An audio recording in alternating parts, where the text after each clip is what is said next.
BB news ચેનલમાં આપનું સ્વાગત છે। હું છું અજીત ઝુપેલવાલા। સમાચારમાં વાત કરીએ તો મોહર્રમના 9મા ચાંદે શહેરમાં તાજિયા ફેરવવામાં આવતા હોય છે। વડોદરા શહેરના માંડવી પાસે રાત્રે તાજિયાની કતાર જોવા મળતી હોય છે। વિસ્તારથી અનેક તાજિયા આવતા હોય છે, ત્યારે વડોદરા શહેરના વાડી મોગલવાડા સુલેમાની પોળના તાજિયા વિસ્તારથી વાડી જહાંગીરપુરા થઈ, યાસીન ખાન પઠાણ રોડ થઈ, હરણખાના રોડ થઈ, પાનીગેટ રોડ થઈ, માંડવી થઈ, ગેંડીગેટ થઈ, માંડવીથી પરત નિર્ધારિત રૂટે શાંતિપૂર્ણ માહોલે પરત થયા હતા। વડોદરા શહેરના વાડી મોગલવાડા સુલેમાની પોળના તાજિયા 52 વર્ષથી બેસાડવામાં આવતો હોવાનું જાણવા મળ્યું હતું। મોહર્રમના 9મા ચાંદે તાજિયા સાથે સુલેમાની પોળના યુવાનો એકતા સાથે આગળ વધી રહ્યા હતા, જે બીબી ન્યૂઝના માધ્યમથી આપ સુધી દ્રશ્ય પહોંચાડવામાં આવી રહ્યા છે।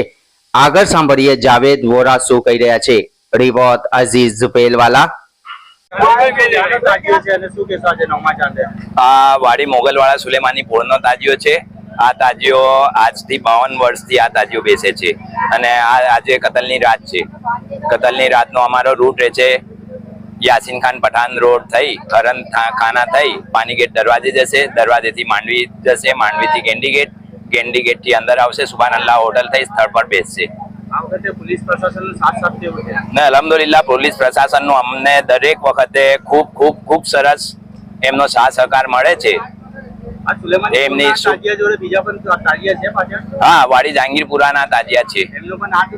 હા ના, એ લોકોનો અબરા સ્ટોર થી થઈ ખાનગા મોલ્લા થઈને એ પાનીગેટ આવશે।